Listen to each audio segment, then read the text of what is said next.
প্রচুর মেসেজ আসলেও সেল খুব কম, সমস্যাটা আসলে কোথায়? প্রচুর মেসেজ আসলেও সেল খুব কম, সমস্যাটা আসলে কোথায়? এখানে সমস্যাটা যে জায়গায় হতে পারে, টার্গেটিং এর সমস্যা নাই বলে আমার মনে হচ্ছে। টার্গেটিং এ আমার সমস্যা নাই মনে হচ্ছে, কারণ আপনি লিখেছেন সেল কম।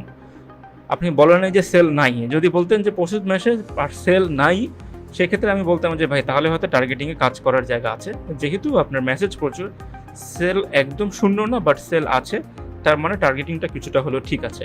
এখন কোন জায়গায় আপনি কাজ করতে পারেন? এখানে ২ টা জায়গায় আপনার কাজ করার স্কোপ আছে। একটা হচ্ছে প্রোডাক্টের প্রাইসিং অ্যান্ড প্রোডাক্টের কোয়ালিটি। হ্যাঁ, কোয়ালিটি হয়তো সে দেখেই বুঝছে যে প্রোডাক্টটা ভালো, তাই মেসেজ দিয়েছে। সো কোয়ালিটিটা না হয় মেনে নিলাম যে হ্যাঁ, কোয়ালিটি ঠিক আছে। এখন প্রাইসিং এর ক্ষেত্রে একটা বিষয় চলে আসে। অনেক সময় দেখা যায় যে মেজরিটি অফ দি টাইম যে আপনার প্রাইসিং দেখে মানুষজন হয়তো কিনতে চায় না বা মাল্টিপল অপশন খোঁজে এবং ইত্যাদি। সো প্রাইসিং একটা কারণ হতে পারে যে কারণে আপনার হয়তো প্রচুর মেসেজ আসতেছে বাট সেল হচ্ছে না। বাট আপনি হয়তো বলবেন, না ভাই আমার প্রোডাক্ট প্রাইসিং ঠিক আছে। অন্যান্য পেজ যেরকম প্রাইসিং রেখেছে আমিও সেরকম প্রাইসিং রেখেছি অথবা কম রেখেছি। যদি সেরকম হয়, আপনি যদি কনফিডেন্ট থাকেন যে না আপনার প্রাইসিং স্ট্র্যাটেজিও ঠিক আছে, প্রাইসিং স্ট্র্যাটেজিতেও কোনো সমস্যা নাই, তাহলে এটা হচ্ছে সেলস যে প্রসেসটা, এখানে একটা গ্যাপ আছে। গ্যাপটা হচ্ছে ফলো আপ। একটা গ্যাপ হচ্ছে যে অনেক সময় দেখা যায় যে কিছু কাস্টমার মেসেজ দেয়, দিয়ে তারা ভুলে যায়, তারা ব্যস্ত হয়ে যায় এবং আমরা তাকে প্রাইসের রিপ্লাইটা দিয়ে আমরা তাকে আর কিছু বলি না বা ফলো আপ করি না। এরকম রিগোরাসলি বা খুব অ্যাটেন্টিভলি ফলো আপটা করা হয় না। ঠিক আছে? সো এখানে ফলো আপের কিছু বিষয় রাখবেন। তাকে আপনি যে ফিরতি মেসেজ পাঠাবেন, কনফার্মেশন নেওয়ার চেষ্টা করবেন যে ভাইয়া আপু আপনি কি এটা অর্ডার করবেন কিনা?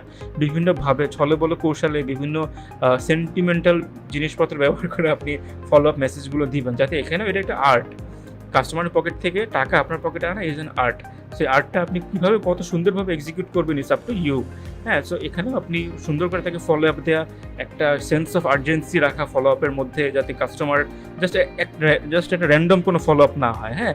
তার যাতে দেখে এটা উত্তর দেওয়ার ইচ্ছা হয়, এভাবে করে আপনারা লিখে ফলো আপটা দিবেন। এটা একটা কারণ হতে পারে। আর হতে পারে যে হ্যাঁ, কিছু কাস্টমার আছে এমনি হুদাই আজাইরা মেসেজ দেয়, অর্ডার করতে চায় না এবং সেটা এখানে অ্যাকচুয়ালি কিছু করার নেই। এটাকে মেনে নিতে হবে। It's a part of business যে এরকম মেসেজ দিবে, শুনবে, চলে যাবে। সেটা মেনে নিতে হবে। ঠিক আছে? সো এই হচ্ছে আমার মনে হয় এই কয়েকটা জিনিস একটু খেয়াল করলে আপনারা হয়তো বুঝতে পারবেন যে আপনাদের গ্যাপটা কোথায় আছে।